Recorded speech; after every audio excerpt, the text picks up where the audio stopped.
कुछ अलग ही बात होती है यार। तो आप रजिस्टर ओपन कर लें, मैंने ऊपर लिखा great good morning lecture number 1। आज इस लेक्चर नंबर 1 की शुरुआत करने से पहले मैं कुछ कहना चाहता हूँ, मेरे कुछ विचार हैं यार, मैं कुछ थॉट्स अपनी शेयर करना चाहता हूँ आप सबके साथ।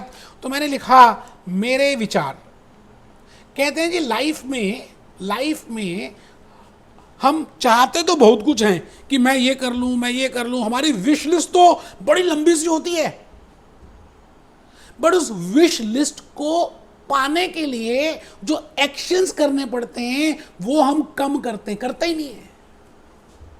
और फिर क्या होता है बेटे, उस विश लिस्ट के साथ ही मर जाते हैं अगले जन्म, और हम दोषी बनाते हैं कि हमारा डेस्टिनी ऐसी थी, शनि का ग्रह ऐसे चल रहा था, ऐसा था, मैं इस घर में पैदा हुआ, मुझे जॉब करनी पड़ी, मुझे अपॉर्चुनिटीज नहीं मिली। सब बकवास बाजी है। जो मिला उसको कौन सा बेस्ट कर लिया आपने?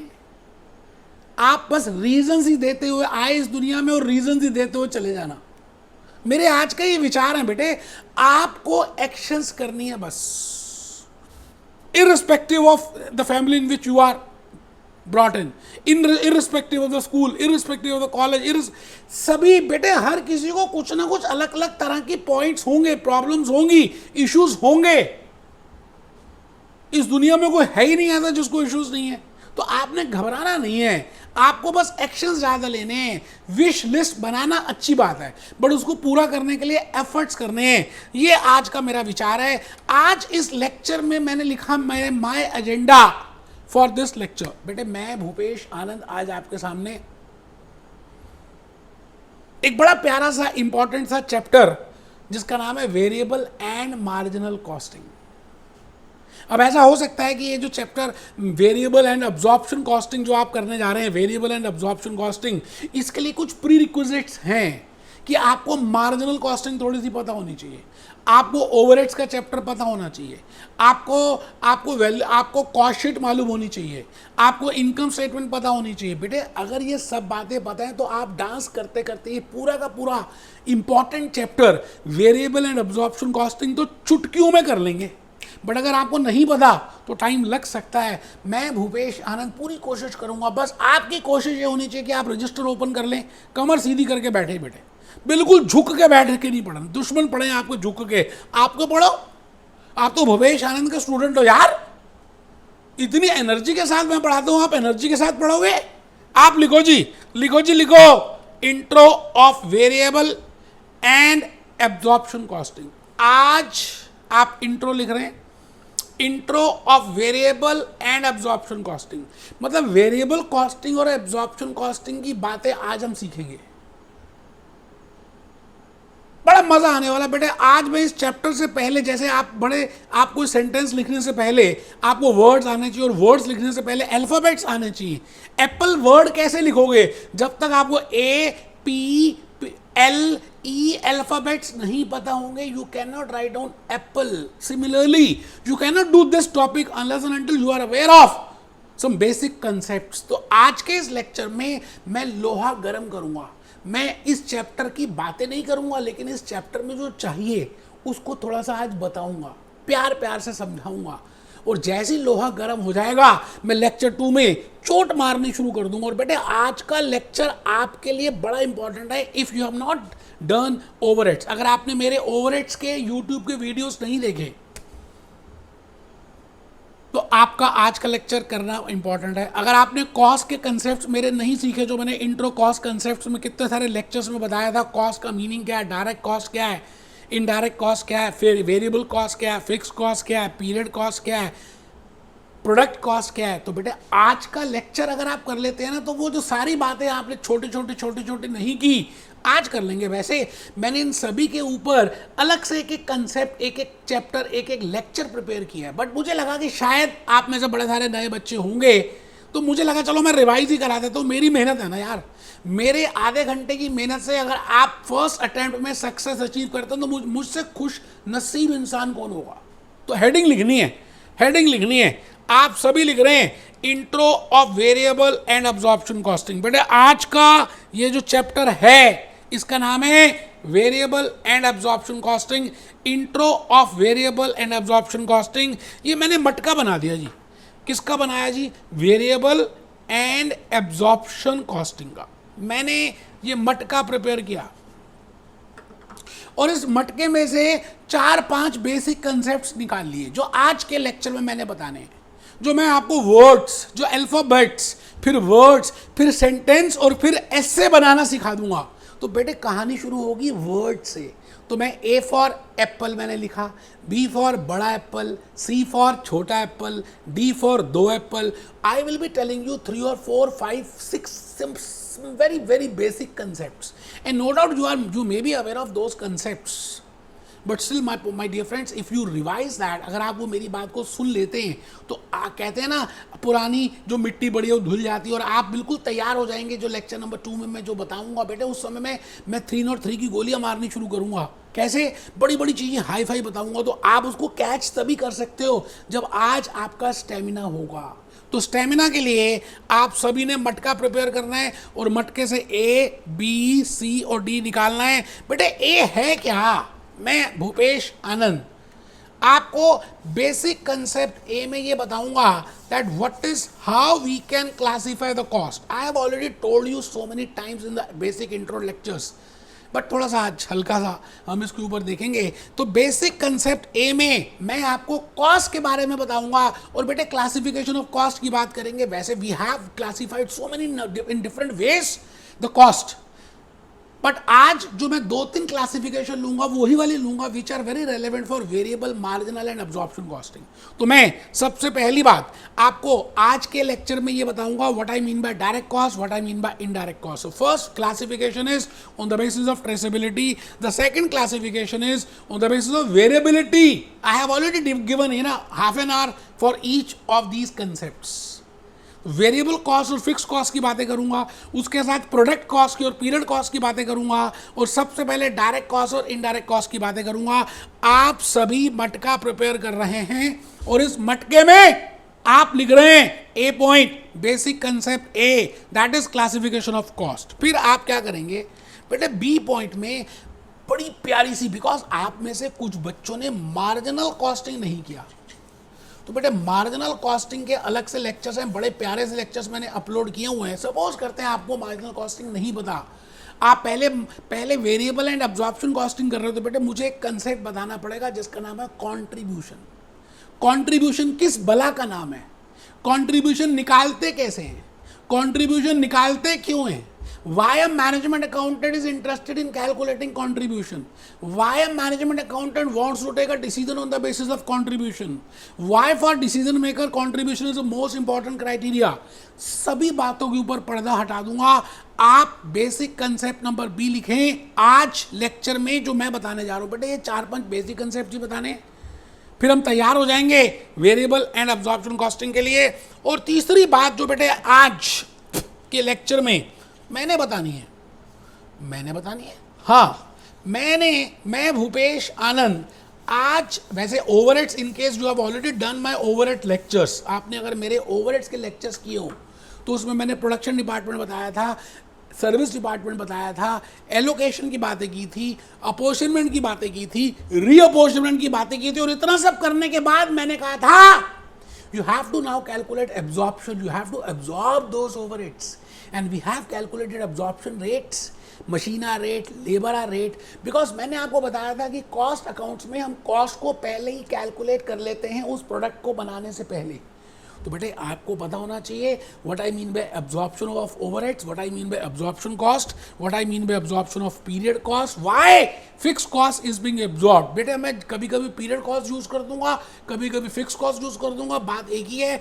और दूसरी बात, अंडर और ओवर एब्जॉर्प्शन में क्या डिफरेंस होता है, what is under absorption and what is over absorption. बेटे इतने इंपॉर्टेंट कंसेप्ट हैं, आपको पता है, मुझे पता है, I know that you know, but still please right it down. आप लिखें, ज़्यादा चालाकी ना करें बेटे, समझदारी किस बात की यार, विद्या का धन मिल रहा है उसमें किस बात की चालाकी यार। Basic concept number D, I will tell you that how I can as a management accountant, as a cost accountant, how I can prepare a income statement. एक ऐसी स्टेटमेंट जहां से हम इनकम कैलकुलेट करते हैं उसका नाम है इनकम स्टेटमेंट। तो बेटे ये 5-6 बातें मैंने आज के लेक्चर में बतानी है, तो मेरी कहानी स्टार्ट हो रही है। बेटा सबसे पहले मैंने आपको बेसिक कंसेप्ट ए बताना है, that is classification of cost. Classification of cost, cost का वैसे आपको पता ही है, मैंने ऑलरेडी इंट्रो लेक्चर्स लिए, बट स्टिल कॉस्ट का मतलब है खर्चा, कॉस्ट का मतलब है एक्सपेंडिचर। इट मींस आप जो खर्चा कर रहे हैं, आपने उस प्रोडक्ट को बनाने में या आपने उस सर्विस को रेंडर करने में जो भी खर्चा किया, उसी का नाम है कॉस्ट। अच्छा, कॉस्ट को basically we can classify by different ways. मैं अगर एलिमेंट वाइज डिसाइड करूं कि आप if I want to divide that cost into elements, तो बेटे मटेरियल एक एलिमेंट आएगा, लेबर एक एलिमेंट आएगा, एक्सपेंसेस एक एलिमेंट आएगा। अच्छा, मटेरियल के दो पार्ट्स हैं जो मैंने बताया था इंट्रो लेक्चर्स में, direct material, indirect material. Labour के दो पार्ट्स हैं, direct labour, indirect labour. Expenses के दो पार्ट्स हैं, डायरेक्ट एक्सपेंस, इनडायरेक्ट एक्सपेंस। आपको पता है ये, I know that, I already told you, अगर मैं डायरेक्ट मटेरियल को, डायरेक्ट लेबर को, डायरेक्ट एक्सपेंस को ऐड कर दूं तो इसको प्राइम कॉस्ट बोलते हैं। और अगर मैं indirect material, indirect labour, indirect expense को ऐड कर दूं तो ओवरहेड्स बोलते हैं। ओवरहेड्स फैक्ट्री में भी होते हैं, ओवरहेड्स ऑफिस में भी होते हैं, ओवरहेड्स सेलिंग डिपार्टमेंट में भी होते हैं। आराम से मेरे बेटे, भूल ना जाना, आपको ये डायग्राम जरूर बनाना है। मैंने सबसे पहले लिखा cost. Cost means kharcha, cost means expense, and I have divided into three categories. The first is material, second is labor, and the third is expense. So this is material, this is labor, and this is expense.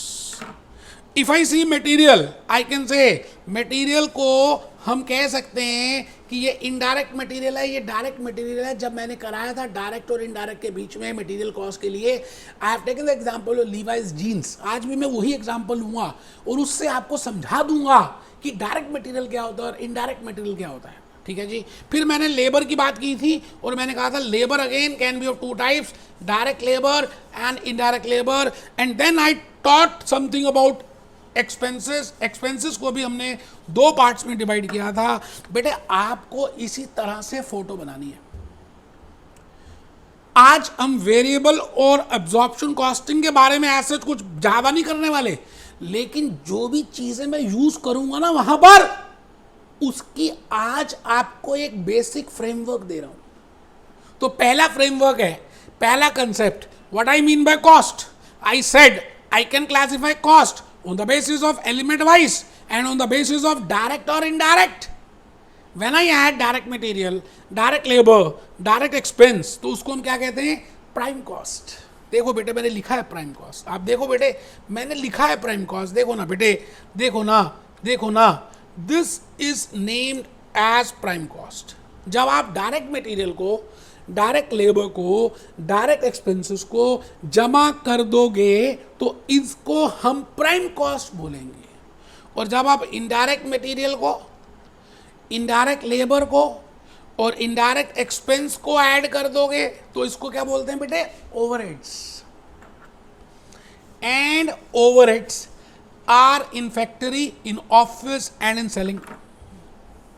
But there are three departments I have already discussed: factory department, office department, selling department, warehouse department। और कैसे goods transfer होती हैं factory से office में, office से जाती हैं warehouse में। मैंने कॉस्ट शीट करते समय पूरी बड़ी सी पिक्चर बना के दिखाई थी और आपको लॉजिकली बातें समझ भी आई थी। मैं आपके सामने एक बात ये कहता हूं कि भाई डायरेक्ट और इनडायरेक्ट होते क्या हैं, जिसकी सीधी मोहब्बत 2.5 अक्षर इनपुट के आउटपुट के साथ हो। It means I can directly relate कि भाई ये चीज इस प्रोडक्ट में लगी है। If I can see directly from that finish product that ये फिनिश प्रोडक्ट, ये जो यूनिट है इस मटेरियल से बना है या इसमें ये खर्चा हुआ है, तो मैं कह सकता हूं that is named as direct material. और डायरेक्ट लेबर की बात अभी करेंगे। आप लिखें जी खर्चा, कॉस्ट एंड खर्चे में मैंने लिखा वन इज डायरेक्ट कॉस्ट और डायरेक्ट खर्चा एंड सेकंड इज इनडायरेक्ट खर्चा और इनडायरेक्ट कॉस्ट। आराम से। उसके बाद मैं भूपेश आनंद, यहां पे लिखा मैंने that there is a direct relationship between input and output. जब आप यूनिट्स को इंक्रीज करते हो, ऐसा मटेरियल इंक्रीज करते हो, उससे आउटपुट भी बढ़ जाती है. जैसे जीन्स बना रहे हैं तो मैंने जीन्स का कपड़ा क्लोथ बढ़ा दिया तो नंबर ऑफ जीन्स बढ़ जाएंगी. बट अगर मैंने जिप बढ़ा दी, जिप ज्यादा दे दी, तो बेटे जिप तो एक ही लगनी है, उससे नंबर ऑफ जीन्स इंक्रीज नहीं होगी. जब बटन ज्यादा दे दिए तो नंबर ऑफ जीन्स इंक्रीज नहीं होगी. आप मेरी बात को समझ रहे हैं? मैंने कहा if there is a direct relationship between input and output then that type of material is named as direct material. And I have taken the example of jeans. In case of a Levi's jeans, when cloth is being issued, more the cloth, more will be the number of jeans will be produced. More the rolls of thread, more jeans will not be produced.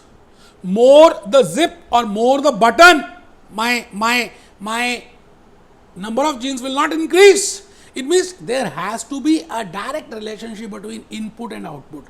Input में और output में direct relationship होनी चाहिए, तभी हम कह सकते हैं कि भाई ये direct material है.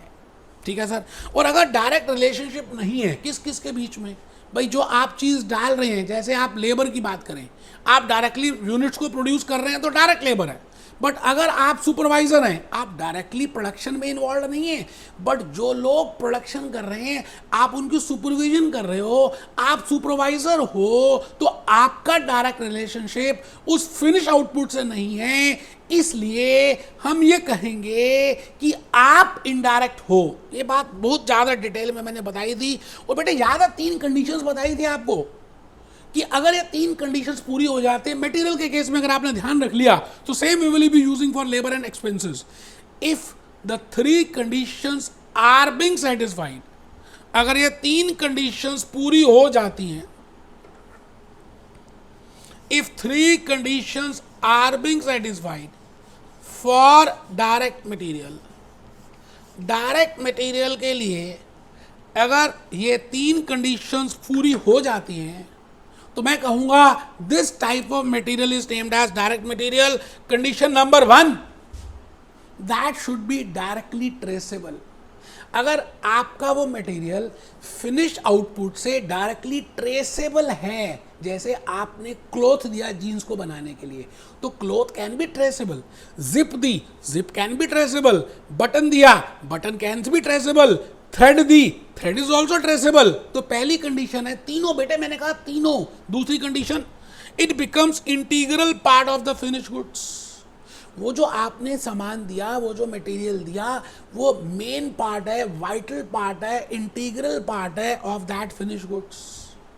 And with the increase in the raw material, volume of finish goods will also increase. आप मेरी बात समझ रहे हैं?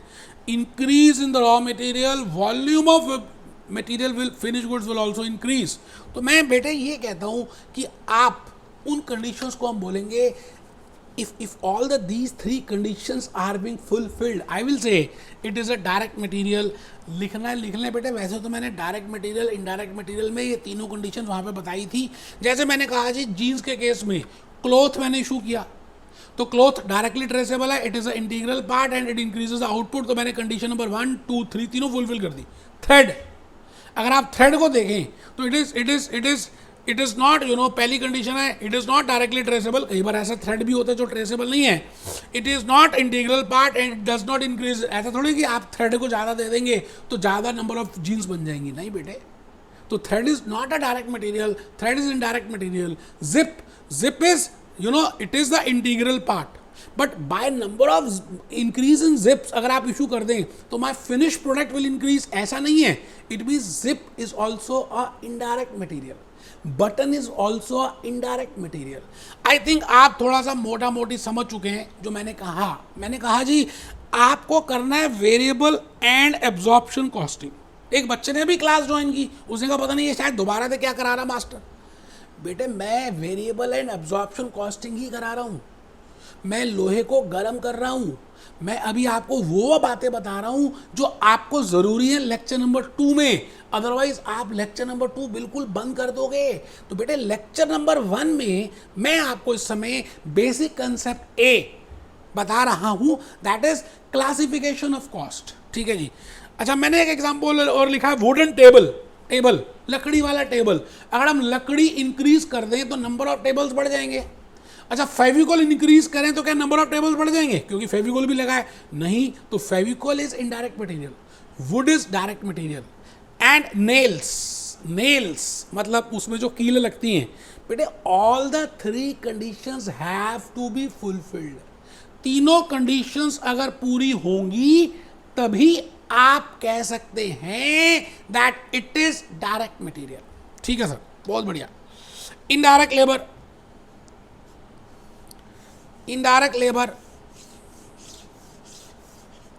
मैंने अभी अभी बताया जी, that type of labour which is directly related with production, जो प्रोडक्शन से सीधी रिलेट करे, और जो प्रोडक्शन से सीधी रिलेट ना करे उसको इनडायरेक्ट लेबर बोलते हैं। देखिए जी, 2 तरह की लेबर होती है। Human effort, when I say labour it means it is a human effort. If you are directly relating, अगर आप वर्कर और आप ही यूनिट्स प्रोड्यूस कर रहे हो, डायरेक्टली आप इन्वॉल्व हो, तो आपको हम कहेंगे डायरेक्ट लेबर है जो वेजेस दे रहे हैं।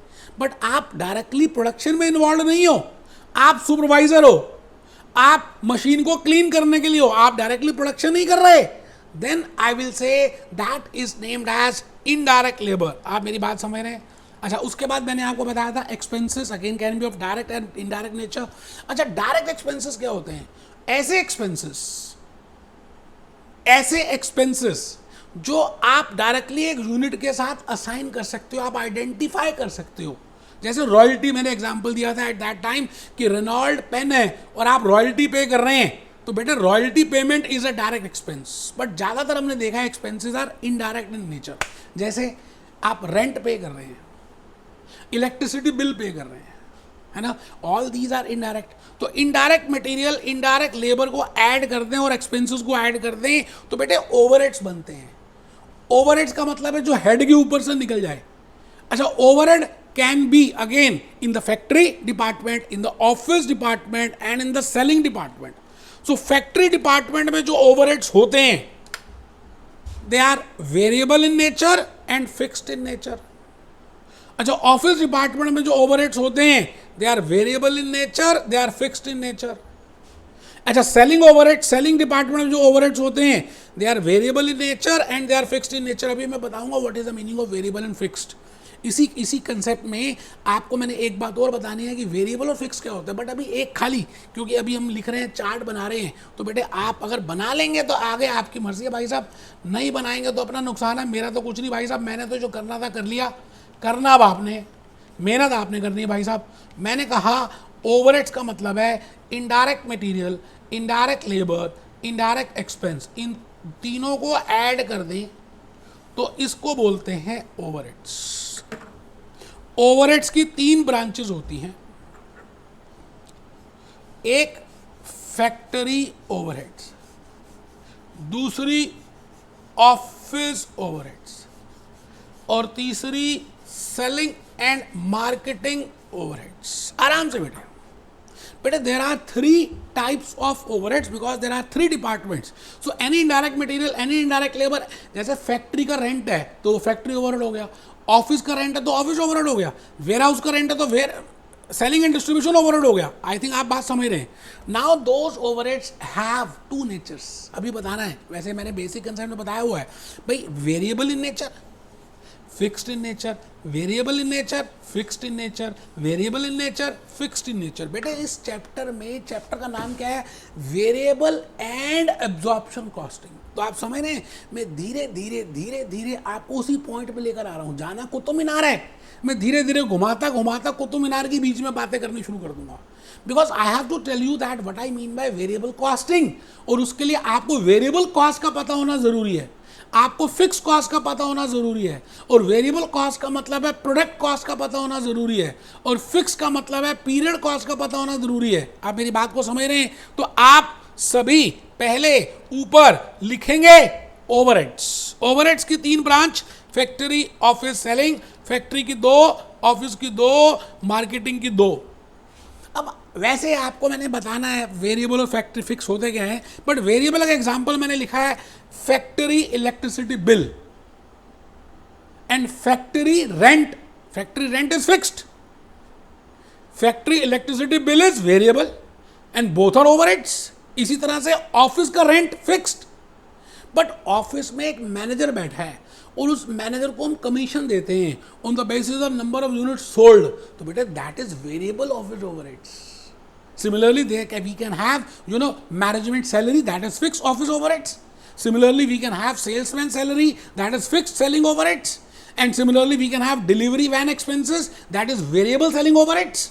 ये सब बताया हुआ है। मैं इसलिए बता रहा हूँ कि आपके दिमाग की खिड़कियाँ थोड़ी सी खुल जाएं और मैं आपको कुछ हल्का हल्का बताना शुरू कर दूँ। बेटे मैं पहले कंसेप्ट के आखिरी पड़ाव पे आ गया। बेसिक कंसेप्ट ए था क्लासिफिकेशन ऑफ कॉस्ट। मैंने आपको अभी तक डायरेक्ट कॉस्ट बता दी, इनडायरेक्ट कॉस्ट बता दी, ओवरहेड्स बता दिए, थोड़ा सा आपको मैंने आपको उसके बाद उनके नेचर्स बता दिए। लेकिन अभी अभी मैंने एक वर्ड यूज किया था variable cost and fix cost, तो आपको थोड़ा सा बताना है बेटे फिक्स का मतलब क्या है। फिक्स का मतलब है ऐसी कॉस्ट जो प्रोडक्शन के बढ़ने से या प्रोडक्शन के घटने से ना तो बढ़ेगी ना कम होगी। मैं फिर रिपीट करता हूं, the cost which remain fixed irrespective of production, जो प्रोडक्शन के बढ़ने से या प्रोडक्शन के घटने से ना तो बढ़ेगी और ना घटेगी, वो कहती है मैं तो फिक्स रहूंगी। जैसे आप रेंट पे करते हैं एक फैक्ट्री का, आप कुछ प्रोड्यूस करो या ना करो, बेटा रेंट तो देना ही है। आपने हमारे से लेक्चर्स बाय कर लिए, आप देखो या ना देखो, it means the cost which remain fix. And if I draw graphically, बेटे बिल्कुल एक पैरेलल लाइन आएगी। एक्स एक्सेस में इंडिपेंडेंट वेरिएबल ले रहा हूँ, वाई एक्सेस में डिपेंडेंट वेरिएबल ले रहा हूँ। तो मैंने हिंदी में लिखा है, बड़ा अच्छा लगेगा आपको बेटे, लिखोगे ना तो अपनापन सा दिखेगा। लिखो ना यार, कमर सीधी करो ना, झुक के क्यों हो गए यार, थोड़ी थोड़ी देर बाद झुक जाते हो। लिखो, जो कॉस्ट आउटपुट के बढ़ने से नहीं बढ़ती, जो कॉस्ट आउटपुट के बढ़ने से नहीं बढ़ती और आउटपुट के घटने से नहीं घटती। बड़ी प्यार से हिंदी के वर्ड्स लिखें कि आपके दिल को छू जाएं। ऐसी कॉस्ट जो आउटपुट के बढ़ने से नहीं बढ़ती और आउटपुट के कम होने से नहीं घटती, इस कॉस्ट का नाम है फिक्स कॉस्ट। और बेटे मैंने ग्राफिकली इसको इस तरह से बनाया, एक्स एक्सिस में मैं हमेशा इंडिपेंडेंट वेरिएबल ले रहा हूं और वाई एक्सिस में हमेशा मैं डिपेंडेंट वेरिएबल ले रहा हूं। यूनिट्स प्रोड्यूस मेरे हाथ में इंडिपेंडेंट, उसकी वजह से कॉस्ट रेंट बढ़ेगा नहीं। चाहे मैं 0 यूनिट्स बनाऊं, चाहे मैं 1 बनाऊं, चाहे मैं 10 बनाऊं, चाहे मैं 100 बनाऊं, my factory rent will remain same. So I will से the cost which remain fixed, which does not change with the production, that is named as fixed cost। बेटे हम चैप्टर कर रहे हैं ना वेरिएबल एंड एब्जॉर्प्शन कॉस्टिंग, तो इसमें variable cost और फिक्स कॉस्ट का बड़ा इंपॉर्टेंट रोल है। तो आपको बिल्कुल क्लियर होना चाहिए कि वेरिएबल और फिक्स कॉस्ट है क्या। अब मैं कहता हूँ वेरिएबल कॉस्ट, आप मुझे एक चीज़ बताइए, जो कॉस्ट, जैसे मैंने अभी क्लोथ का एग्जांपल दिया था कि आप क्लोथ का बढ़ाएंगे तो जीन्स बढ़ जाएंगी। अच्छा, जीन्स ज़्यादा बढ़ानी है तो क्लोथ का एक्सपेंस बढ़ेगा। It means the cost which is directly related with production, जो कॉस्ट आपकी प्रोडक्शन से सीधी सीधी आंख मटक का है, डायरेक्ट रिलेशनशिप है। आलिया भट्ट का रणबीर के साथ डायरेक्ट रिलेशनशिप है। आलिया आंखें झपकाती है, रणबीर को समझ आए थे आलिया क्या कहना चाहती है। It means that cost which is directly related with the production. तो मैंने क्या लिखा बेटे, फिक्स वेरिएबल कॉस्ट में क्या लिखा, जैसे जैसे आउटपुट बढ़ेगी आपकी कॉस्ट भी बढ़ेगी। It is named as variable cost. जैसे जैसे आउटपुट बढ़ेगी, जैसे जैसे आउटपुट बढ़ेगी, जैसे जैसे my output will increase, my cost will also increase, and if I draw it graphically, it will be a 45-degree angle. So this is variable cost. Examples of variable cost क्या क्या हो सकते हैं, direct material, direct labour, direct expense, ये सारे variable cost ही हैं बेटे। Variable factory overheads. आइए मैंने शायद एग्जाम्पल थोड़े से फिक्स के नहीं बताए, आपको पता था फिर भी मैंने छोड़ दिया। Fix cost is also a period cost. बेटे फिक्स कॉस्ट का एक दूसरा नाम है पीरियड कॉस्ट, वेरिएबल कॉस्ट का दूसरा नाम है प्रोडक्ट कॉस्ट। तो धीरे धीरे मैं, आप देखिए, वेरिएबल कॉस्ट की जगह अब मैं आने वाले लेक्चर में प्रोडक्ट कॉस्ट की बात करूंगा, और जब मैं प्रोडक्ट कॉस्ट बोलूं तो आप समझ आना वेरिएबल कॉस्ट की बात ही कर रहा हूं, और जब मैं बोलूंगा पीरियड कॉस्ट तो आप समझ आना फिक्स कॉस्ट की बातें कर रहा हूं। ठीक है जी। तो आइए fixed can be in the factory, so those are named as fixed factory overheads. अच्छा, पीरियड कॉस्ट जो है ना, पीरियड कॉस्ट फैक्ट्री में भी हो सकती है, ऑफिस में तो होती है, सेलिंग में भी होती है, बट फैक्ट्री में प्रोडक्ट कॉस्ट भी होती है और पीरियड कॉस्ट भी होती है। मतलब फैक्ट्री में वेरिएबल कॉस्ट भी होती है और फिक्स कॉस्ट भी होती है, बट ऑफिस में खाली फिक्स्ड ही होती है, और सेलिंग में भी फिक्स्ड ही होती है। आप मेरी बात समझ रहे हैं? ज़्यादातर वेरिएबल हो सकती है, मैं मना नहीं कर रहा, लेकिन ज़्यादा कॉम्पोनेंट फिक्स का पाया जाता है। तो मैंने लिखा fixed factory overheads, fixed office overheads, fixed selling overheads, और उसके बाद आपने ये बना ही लिया है। और बेटे मैं एक छोटी सी बात और समझाना चाह रहा हूँ इस एग्जाम्पल से, सो दैट आप you can get A idea और फ्लेवर ऑफ वेरिएबल कॉस्ट और फिक्स कॉस्ट। आप देखो बेटे, मैंने लिखा यूनिट्स 0 है, 1 है, 10 है, 100 है, 1000 है। 0, 1, 10, 100, 1000। मान लेते हैं एक यूनिट को बनाने में 10 रुपये लगे, मान लेते हैं एक यूनिट को बनाने में 10 रुपये लगे। ठीक है जी। तो आप बताइए, एक यूनिट को बनाने में 10 रुपये लगे, अगर मैंने यूनिट्स बनाए नहीं तो टोटल वेरिएबल कॉस्ट 0 आ गई। एक यूनिट को बनाने में 10 रुपये लगे, 10 बनाए तो 100 रुपये लगे, 100 बनाए तो 1000 रुपये लगे, 1000 बनाए तो 10,000 रुपये लगे। आराम से बेटे। अच्छा, अगर आप टोटल वेरिएबल कॉस्ट देखें, ये टोटल वेरिएबल कॉस्ट ही तो बनाई, it means that cost which is directly related with production is named as variable cost. इसी तरह से मान के चलते हैं कि रेंट आप पे कर रहे हैं 10,000 रुपये का। अच्छा, आप नहीं बनाए तब भी 10,000 देने पड़ेंगे, एक यूनिट बनाए तब भी 10,000, 10 बनाए तब भी 10,000, 100 बनाए तब भी 10,000, 1,000 बनाए तब भी 10,000। It means the cost which does not very with production, it is named as fixed cost, but now we will say it as a period cost, and the cost which varies, I will say it is a product cost. I think आप बात समझ पा रहे हैं, product और period cost का difference समझ पा रहे हैं बेटे। बेसिक कंसेप्ट ए खत्म कर दिया मैंने। सर खत्म? हाँ बेटे, अभी हम लेक्चर 1 कर रहे हैं बेटे। चैप्टर का नाम है वेरिएबल एंड एब्जॉर्प्शन कॉस्टिंग।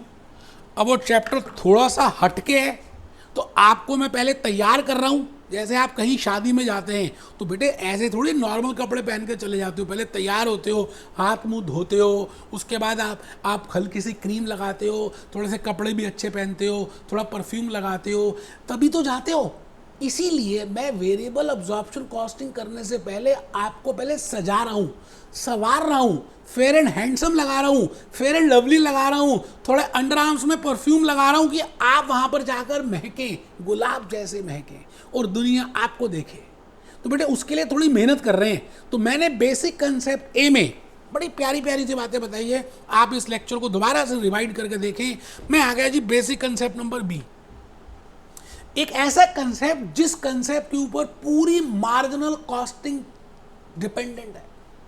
पूरी, जैसे लिखा होता ना, ये घटना सत्य घटनाओं पे आधारित है। मैं कहता हूं मार्जिनल कॉस्टिंग कंट्रीब्यूशन पे आधारित है।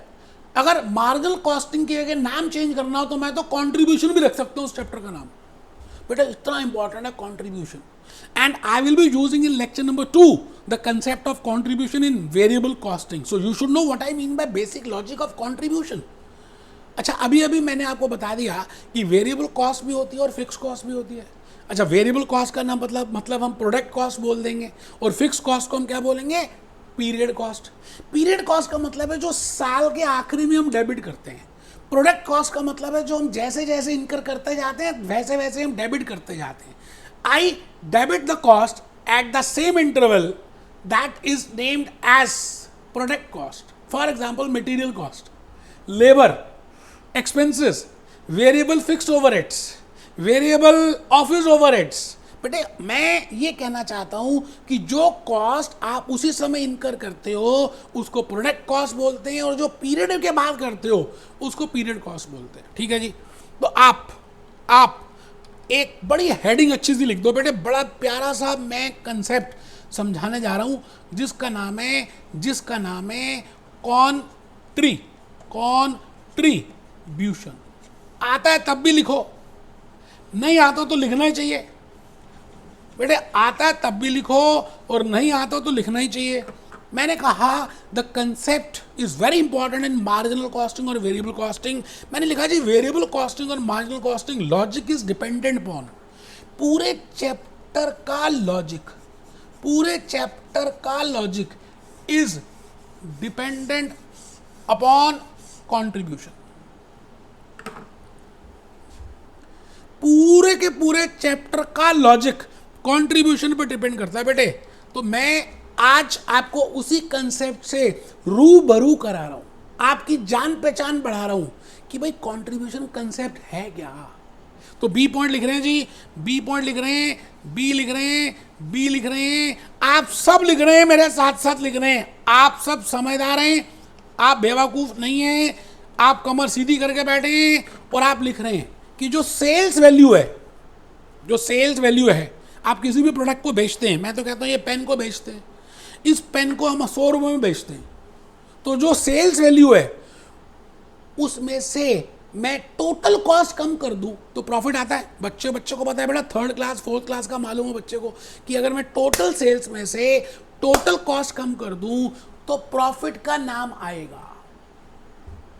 रुकना, मैं अगर टोटल कॉस्ट लेस ना करूं, सेल्स में से वेरिएबल कॉस्ट खाली कम करूं, मतलब जो वेरिएबल फैक्ट्री में हुई, जो वेरिएबल ऑफिस में हुई और जो वेरिएबल सेलिंग में हुई, मैं खाली वेरिएबल कॉस्ट अगर कम करूं तो बेटा वो प्रॉफिट हो ही नहीं सकता।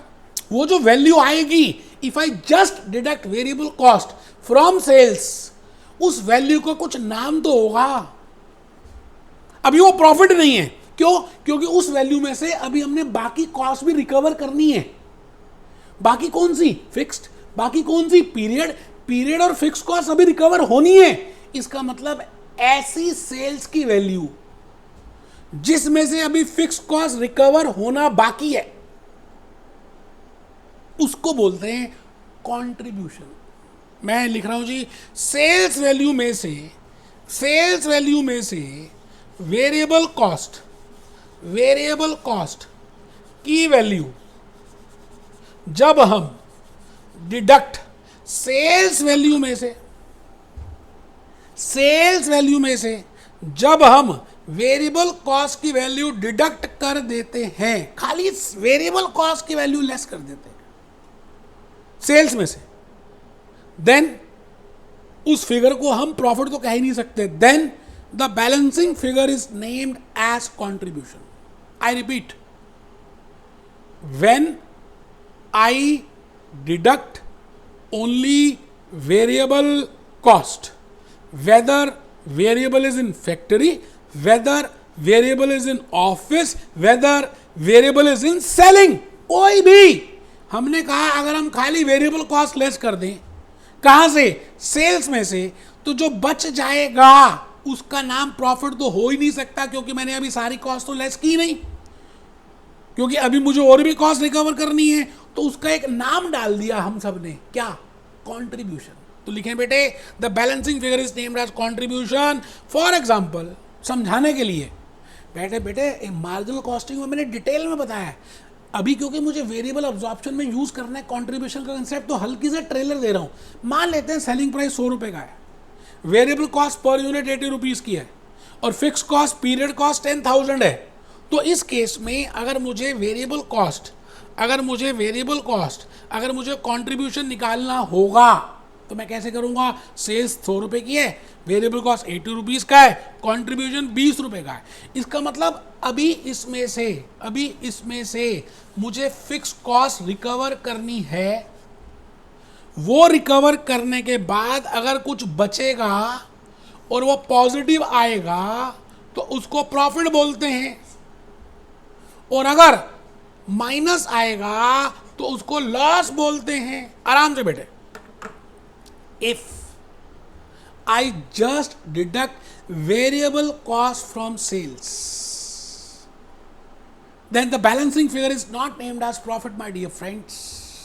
And when I say, my friends, variable cost, I mean variable cost in factory, I mean variable cost in office, I mean variable cost in sales. कहीं पे भी, तीनों में, फैक्ट्री में, ऑफिस में और सेल्स में, ठीक है जी. तो balancing figure will be contribution. अब उस कंट्रीब्यूशन से जब मैं फिक्स कॉस्ट लेस करूंगा तो बेटे जो फिगर आएगी उसका नाम है net profit. That is named as net profit और नेट लॉस. मैं भूपेश आनंद बड़ी प्यारी प्यारी सी बातें आज आपके सामने रखूंगा और आप इंजॉय करेंगे बेटे. मैं नोट नंबर फर्स्ट में आ गया. Contribution is not profit. मैंने कहा जी कंट्रीब्यूशन प्रॉफिट नहीं है. कंट्रीब्यूशन प्रॉफिट कैसे हो सकता है जबकि मैंने सारी कॉस्ट तो लेस की नहीं. रादर हमारे पास कितने पैसे बच गए to cover that fix cost, to contribute that fix cost. How much is the remaining sales revenue we are left with to cover that fix cost. It is named as contribution. For example, मैंने एक बड़ी प्यारी सी case study लिखी आपको समझाने के लिए. आप इस केस स्टडी को लिखना चाहें लिख दें, नहीं लिखना चाहें मत लिखें. आप ध्यान से देखें. सेल्स प्राइस मान लेते हैं 100 रुपये का. इसी एग्जाम्पल में 1 यूनिट बनाया, 2 यूनिट बनाए, 3 यूनिट बनाया. एक बनाया तो सेल प्राइस 100 रुपये, एक बनाया तो वेरिएबल कॉस्ट 80 रुपये, एक बनाया तो कॉन्ट्रीब्यूशन 20 रुपये, फिक्स कॉस्ट 10,000. 2 यूनिट बनाए, sales 200, variable cost 160, contribution 40, fix cost 10,000. अच्छा, मैंने बनाए 3 तो 300 रुपए की सेल्स, 240 की वेरिएबल कॉस्ट और फिर 60 रुपए की कंट्रीब्यूशन और फिक्स कॉस्ट 10,000. मैं बताना क्या चाह रहा हूं, इतनी मेहनत करने के बाद मैंने ये स्लाइड्स प्रिपेयर की, खड़ा होकर पढ़ा रहा हूं, आपको बार बार बोलता हूं आप झुक के मत बैठो, इतनी एनर्जी के साथ पढ़ा रहा हूं कि मैं बताना ही चाहता हूं the cost which remain same that is named as fix cost. Variable cost changes. If I deduct variable cost from sales, the difference is contribution. उसको contribution बोलते हैं. Contribution में से जब आप fixed cost less कर देंगे तो profit आएगा बेटे. तो ये मेरा कंसेप्ट नंबर बी था. अब मैं आ गया जी कंसेप्ट नंबर सी की तरफ. बेटे आज ये डिसाइड हो जाएगा कि आपको वेरिएबल और एब्जॉर्प्शन कॉस्टिंग समझ आएगा आने वाले लेक्चर में, लेक्चर नंबर 2 में, या नहीं आएगा. बेटे आज की आपकी सिंसेरिटी, आज आपका क्लास में ध्यान से बैठ के पढ़ना और आज आपका क्लास में बातों को समझना ये बता देगा कि आपको कितना समझ आ रहा है. मैं अपनी पूरी मेहनत कर रहा हूं बेटे, सच सच कह रहा हूं, मैं अपनी पूरा हार्ड वर्क कर रहा हूं कि आपको लॉजिकली बातें समझ आए. तो मैंने बेसिक कंसेप्ट ए में बताया classification of cost, basic concept B में बताया कंट्रीब्यूशन. बेटे ये छोटे छोटे फूल हैं, अपनी झोली में डाल लो क्योंकि नेक्स्ट लेक्चर में मदद करेंगे. मैं अब तीसरा फूल आपकी झोली में डालने वाला हूँ मोतिये का. बेटे उसका नाम है एब्जॉर्प्शन ऑफ ओवरहेड्स और एब्जॉर्प्शन ऑफ फिक्स कॉस्ट और एब्जॉर्प्शन ऑफ पीरियड कॉस्ट. आपको पता है कॉस्ट अकाउंट्स में और फाइनेंशियल अकाउंट्स में एक बहुत बड़ा डिफरेंस है. फाइनेंशियल अकाउंट्स में जब खर्चा होता है हम तभी उसकी एंट्री पास करते हैं, हम पहले से कुछ सोचते नहीं. बिकॉज हमारा कंसेप्ट होता है we want to show to the external department, external people के लिए, एक्सटर्नल यूजर्स के लिए उसको यूज कर रहे हैं. But cost accounts is for internal purpose. Mukesh Ambani को इंटरनली रिपोर्ट देनी है. अभी वो हादसा घटा नहीं, घटेगा, बट आप पहले ही सोच लेते हो मुंगेरी लाल के हसीन सपनों जैसे कि इतने प्रोडक्शन करेंगे, इतने खर्चा होगा, 1 यूनिट में इतना कॉस्ट आएगी, ये मटेरियल होगा, ये लेबर होगी, ये ऐसे होगा, तो मोटा मोटी ये खर्चा आएगा. ये आप मुंगेरी लाल के हसीन सपनों जैसे पहले ही अज्यूम कर लेते हो. You assume it in the beginning in case of cost accounts, क्योंकि आपको कॉस्ट पहले से ही निकालनी पड़ती है. ऐसा थोड़ी है कि आप कहेंगे जी पहले हम यूनिट्स प्रोड्यूस कर लें फिर हम कस्टमर को बताएंगे कि कितने का बिकेगा, क्योंकि हमें कॉस्ट तभी पता चलेगी. बेटे कस्टमर तो दूसरे कंपटीटर के पास चला जाएगा. आपको सेलिंग प्राइस पहले से ही आईपॉड की, एप्पल कंप्यूटर्स वालों को पहले से ही बतानी पड़ेगी. डेल कंप्यूटर्स को अपने लैपटॉप की नई सीरीज की कॉस्ट पहले से ही बतानी पड़ेगी, अभी एक्चुअल प्रोडक्शन नहीं हुई। तो डेल कंप्यूटर्स या एप्पल कंप्यूटर्स या कोई भी कंपनी, मैन्युफैक्चरिंग कंपनी क्या करती होगी बेटे, उसको एस्टिमेट करने से पहले, उसकी कॉस्ट को कैलकुलेट करने से पहले एब्जॉर्प्शन रेट कैलकुलेट करती है, रिकवरी रेट कैलकुलेट करती है, प्री डिटरमाइंड रेट कैलकुलेट करती है। आप मेरी बात समझ रहे हैं? ये मैंने आपको ओवरहेड्स में बताया था। अगर आपने मेरे ओवरहेड्स के लेक्चर्स अटेंड किए हो, नहीं भी किए तो कोई बात नहीं, अभी लिखो फर्स्ट, ऊपर लिखो जी basic concept number C, absorption of fixed cost in cost accounts. Basic concept number C, absorption of fixed cost in cost accounts. Basic concept number C, absorption of fixed cost in cost accounts. In cost accounts, product cost is estimated prior to actual production.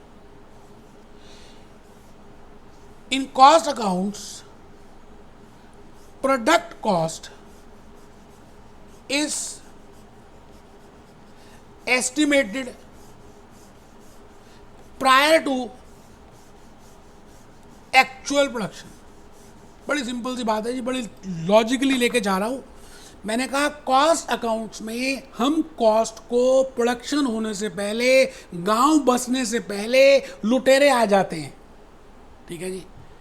अब आप पहले estimate कैसे करेंगे? उसके लिए आपको पहले सोचना पड़ेगा कि को मोटा मोटी खर्चा कितना आ जाएगा, कितने यूनिट्स बन जाएंगे, एक यूनिट पे रिकवरी रेट कितना आएगा, एक यूनिट पे प्री डिटरमाइंड रेट कितना आएगा, एक यूनिट पे एब्जॉर्प्शन रेट कितना आएगा। तो बी पॉइंट लिखें, it is because of this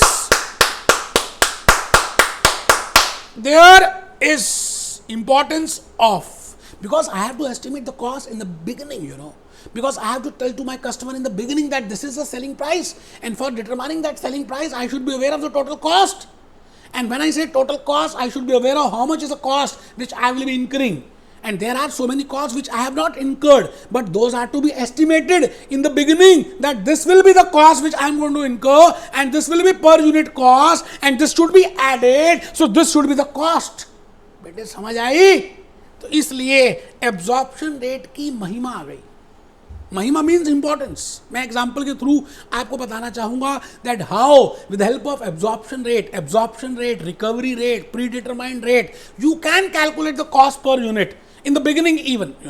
मैंने लिखा डायरेक्ट मटेरियल मान लेते हैं 10 रुपये एक यूनिट का खर्चा हो रहा है, डायरेक्ट लेबर 5 रुपये खर्चा हो रहा है, आपको बता चुका हूं मैं ये। मैंने माना कि बजटेड फिक्स्ड ओवरहेड्स, चाहे फैक्ट्री में, चाहे ऑफिस में, चाहे कहीं भी हो सकते हैं, मैंने माना कि 1 लाख रुपए के फिक्स्ड ओवरहेड्स हो जाएंगे। अभी हुए नहीं भाई, इलेक्ट्रिसिटी बिल तो महीने के बाद पता चलेगा ना, लेकिन मैं अब क्या 1 महीने इंतजार करूं कि जब इलेक्ट्रिसिटी बिल आएगा फिर मैं एक यूनिट के ऊपर कॉस्ट कैलकुलेट करूंगा फिर बताऊंगा कस्टमर को? नहीं, मैं पहले से ही अज्यूम कर लूंगा कि भाई इलेक्ट्रिसिटी कॉस्ट कितनी आएगी, that is budgeted cost, so I have assumed that this is the period cost, this is the fixed cost, that is 1 lakh, और मैं 1 महीने में या 1 साल में 10,000 यूनिट्स बनाऊंगा। ये बेटे पहले से ही मुझे सोचना पड़ेगा। इसका मतलब आप बताइए 1 लाख रुपए का खर्चा 10,000 यूनिट पे आएगा, ये मैं सोच रहा हूं, तो 1 यूनिट पे 10 रुपए आएगा। ठीक है, अभी लिखेंगे, पहले लिख लो बेटे, क्वेश्चन लिख लो, बड़ा प्यारा सा क्वेश्चन है। आपको पूरा अब्जॉर्प्शन, पूरा अंडर अब्जॉर्प्शन, पूरा over absorption, logic of cost accounting समझ आ जाएगा अगर आने वाले 2 मिनट ध्यान से बैठ गए, कमर सीधी करके बैठे। मैंने कहा डायरेक्ट मटेरियल 10 रुपये पर यूनिट है, डायरेक्ट लेबर 5 रुपये पर यूनिट है, बजटेड फिक्स कॉस्ट 1 लाख रुपए की है, बजटेड प्रोडक्शन 10,000 यूनिट की है, एक्चुअल फिक्स कॉस्ट 90,000 रुपए की है। मान लेते हैं एक्चुअली में आपने 90,000 रुपए खर्च किए, साल के आखिरी में आपको लगता था इलेक्ट्रिसिटी बिल 1 लाख का आ जाएगा, वो तो आप सोच रहे थे ना। आप जितने घंटे सोचते हो पढ़ने का उतने थोड़ी आते हैं, उतने थोड़ी पढ़ते हो। आपने पेपर दिया और पेपर में नंबर लगाए, उतने नंबर थोड़ी आ जाते हैं। बजटेड मतलब आपका फिक्शन है, एक्चुअल का मतलब फैक्ट है। There has to be difference between fact and fiction. तो एक्चुअल ओवरहेड्स 90,000 हुए, एक्चुअल प्रोडक्शन कितनी हुई? मैंने इसको 2 सिनेरियोज लिए बिकॉज मुझे आपको अंडर और ओवर अब्जॉर्प्शन बताना है। 8,000 यूनिट हुए और 13,000 यूनिट हुए। Calculate cost per unit and find out under absorption और ओवर अब्जॉर्प्शन। कसम होगी अगर आपने ये एग्जाम्पल ना लिखा, मैं बता रहा हूं आपको, आप फेल हो जाओगे अगर नहीं लिखा तो। मेरी बद्दुआएं लगेंगी आपको अगर आपने अभी ना लिखा तो। डायरेक्ट मटेरियल 10 रुपए, डायरेक्ट लेबर 5 रुपए, budgeted fix overhead 1 lakh, budgeted production 10,000, actual fix overhead 90,000, actual production scenario 1 8,000, scenario 2 13,000। Calculate cost per unit and find under और ओवर अब्जॉर्प्शन ऑफ ओवरहेड्स। बड़ा सिंपल है जी। मैं भूपेश आनंद अपनी होश में आपके सामने कॉस्ट कैलकुलेट करूंगा और आपको बताऊंगा कि किस तरह से हम पहले से ही एस्टिमेट कर देते हैं। एस्टिमेटेड कॉस्ट कब बनाएंगे? T0 में, मतलब अभी एक्चुअल प्रोडक्शन शुरू नहीं हुई बेटे, उससे पहले ही बनाना पड़ेगा।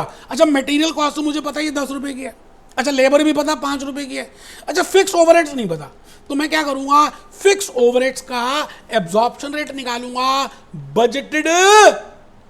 Budgeted fix cost upon budgeted production. आराम से बेटे, budgeted fix cost upon budgeted production. इतनी फिक्स कॉस्ट है, इतनी प्रोडक्शन है, इतने गोलियां थी, इतने आदमी थे, एक आदमी को कितनी गोलियां लगी? 10 रुपए पर यूनिट। इस रिकवरी रेट कह दें, एब्जॉर्प्शन रेट कह दें, प्री डिटरमाइंड रेट कह दें। बेटे ये मैंने 10 रुपए इस तरह से निकाला है, इसको कहते हैं कॉस्टिंग। हम पहले से ही एस्टिमेट कर देते हैं कि हमारा खर्चा एक यूनिट को बनाने में 25 रुपए आएगा। अब हम प्रॉफिट ऐड करके सेलिंग प्राइस कस्टमर को बता देते हैं। इट मीन्स ये काम हम पहले ही कर लेते हैं। अब रुकना। बट एक्चुअली में प्रोडक्शन जब होती है तो वो 10,000 से ज़्यादा भी हो सकती है, 10,000 से कम भी हो सकती है। तो मैंने 2 सिनेरियोज लिए। मान लेते हैं प्रोडक्शन 8,000 यूनिट की है। हाँ जी, 8,000 यूनिट की है। मान लेते हैं 8,000 यूनिट है। आपने एक्चुअल ओवरहेड्स 90,000 खर्च किए थे। ये रे बेटे, ये रे एक्चुअल फिक्स ओवरहेड्स। ये फैक्ट था कि आपने इतने इनकर किए थे। ये तो फिक्शन था, ये आप सोच रहे थे। ये स्टार्टिंग में हुआ, ये T1 में हुआ, ये T0 में हुआ। आपने सोचा था ये कि प्यार तो होगा नहीं, प्यार हो गया। आइए, तो फिर अब हमें क्या करना पड़ेगा? जब एक्चुअल प्रोडक्शन और बजटेड प्रोडक्शन आपस में सेम ना हो तो बेटे either it will be under absorption और ओवर अब्जॉर्प्शन। बड़ा इंपॉर्टेंट कंसेप्ट है वेरिएबल एंड अब्जॉर्प्शन कॉस्टिंग में, जो लेक्चर नंबर 2 में मैं आपको बातें बताऊंगा। ठीक है जी। तो यहां देखिए मैंने क्या लिखा, एब्जॉर्ब्ड ओवरहेड्स 8,000 यूनिट्स बने, एक रेट पे 10 रुपए सोचा था, 80,000 रुपए लगाए। इसको बोलते हैं रिकवर्ड ओवरहेड्स, इसको बोलते हैं चार्जिंग ऑफ ओवरहेड्स, इसको बोलते हैं खर्चा निकालना। बट आपने खर्चा 80,000 नहीं किया, आपने खर्चा 90,000 किया, बट आप निकाल पाए 80, कम निकाल पाए। इसको बोलते हैं अंडर अब्जॉर्प्शन। आओ जी दिल से दिल लगाओ जी, आओ जी बेटे, दिस इज अंडर अब्जॉर्प्शन। मतलब आप उस खर्चे को कम एब्जॉर्ब कर पाए क्योंकि आपकी एक्चुअली में प्रोडक्शन कम हुई थी। बट मान लेते हैं कि आपने प्रोडक्शन 13,000 यूनिट्स किया, तो आपने 10 रुपए के हिसाब से 1,30,000 रुपए के ओवरहेड्स एब्जॉर्ब कर दिए, बट खर्चा तो 90,000 ही हुआ। इसका मतलब आपने ज्यादा एब्जॉर्ब कर दिए। इसको बोलते हैं ओवर एब्जॉर्प्शन। तो बेटे वही लिखा है सिनेरियो 2। सिनेरियो 2 में आ जाए, ओवर एब्जॉर्प्शन। एक्चुअल प्रोडक्शन है बेटे 13 की, तो एब्जॉर्ब कितने हो गए? 1,30,000, एक्चुअली 90। अब आप इसको रटे या कुछ भी करें, मैं तो लॉजिक समझा रहा हूं। अब आप में से बहुत सारे बच्चे रट रहे होंगे, when this is more than this then this will be this. कितना रटोगे, कितना याद करोगे? इतना तो बादाम ही नहीं खाए आपने यार। लॉजिक समझो, लॉजिकली बातें ज्यादा अंदर तक जाएंगी, समझ आएंगी। इतनी मेहनत क्यों कर रहा हूं? अगर मैं ये लेक्चर 1 नहीं भी लेता, सीधा वेरिएबल कॉस्टिंग और एब्जॉर्प्शन कॉस्टिंग बाकी जैसे टीचर्स कराते हैं करा देता, तो हो जाता चैप्टर क्लोज। बेटे मेरा दिल मानता ही नहीं है, क्या करूं? तो in this case I will से 40,000 rupees will be over absorption. So the point is, I want to tell you that what is the meaning of under absorption, what is the meaning of over absorption, how we can calculate it, how we can calculate actual production, how we can compare actual production with budgeted production, and what is the meaning of absorption of overheads, why there is a need of absorption of overheads, why there is a need of absorption of overheads in cost accounts. ठीक है जी, last concept की तरफ बढ़ रहे हैं। बस बेटे next lecture number 2 में मिलेंगे और फिर मैं देखूंगा कि आप डांस कर करके मेरी बातों को सीखते हैं या नहीं। लिखिए, लेकिन लास्ट है जी, इनकम स्टेटमेंट कैसे बनाते हैं पता है आपको? वैसे ही दे दिया है आपको, एक मेरा दिल है आप बनाओ। Income statement, profit and loss, हम कॉस्ट शीट को उल्टा कर रहे हैं, सेल्स पहले लिख रहे हैं, लेस यहां पर एक बात लिख लें, factory cost of goods sold. अभी लिख लें, फिर मैं बताऊंगा क्यों लिख रहे हैं। यहां पर जगह नहीं थी मेरे पास, less factory cost of goods sold. अच्छा, जब आप factory cost of goods sold करते हैं तो यहां पे ग्रॉस प्रॉफिट आ जाएगा। अच्छा, उसमें से एडमिन एक्सपेंसेस, चाहे वो वेरिएबल हो या फिक्स्ड हो, वो लेस कर दीजिए। अच्छा, उसमें से सेलिंग एंड डिस्ट्रीब्यूशन एक्सपेंसेस, चाहे वो वेरिएबल हो या फिक्स्ड हो, वो लेस कर दीजिए। फिर नेट इनकम आ जाएगी आराम से। बेटे मैं कह रहा हूं ना, आप बना लो बेटे, बड़ा अच्छा रहेगा। लेक्चर 2 में बड़ा सुख मिलेगा आपको। आप डांस करोगे, वेरिएबल और एब्जॉर्प्शन कॉस्टिंग बच्चों को समझ नहीं आती, आप डांस कर करके क्वेश्चन कर डालोगे। लिखो ना, format of income statement, particulars sales, less factory cost of goods sold, gross profit, less administrative expenses, variable and fixed, less selling and distribution, variable and fixed. बेटे लास्ट में आ जाता है नेट इनकम, और कुछ नहीं। बस एक छोटा सा नोट लिख लो। मैं नोट बड़ा प्यारा सा कहने चाह रहा हूं, ये जो आपने लिखा ना, factory cost of good sold means cost for number of unit sold, लिख कर छोड़ दो। मैं आपको नेक्स्ट क्लास में समझाऊंगा। मैं आपके दिमाग में कीड़ा डालना चाहता हूं। मैंने लिखा factory cost of good sold का मतलब है cost of good sold for the number of unit sold. बस बेटे आज इतना ही। एक गाना दिखाना है क्योंकि बहुत हैवी क्लास हो गई आज, बहुत कुछ लंबा बता दिया, तो सुन लीजिए गाना क्या है बेटे। बनाऊंगी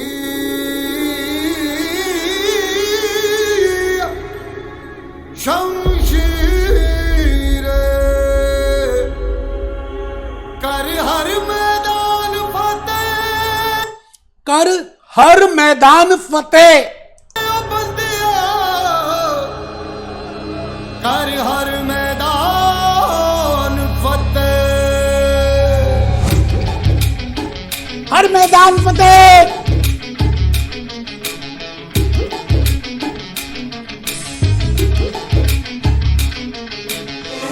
घायल परिंदा है दिखला दे जिंदा है तू, बाकी है तुझ में हौसला, दिखला दे जिंदा है तू, बाकी है तुझ में हौसला। ये दिखला दे दुनिया को। फर्स्ट अटेम्प्ट में जो कर रहे हो करके दिखाओ। पूरी क्लास सीधी होकर बैठ के करो, हिम्मत करो।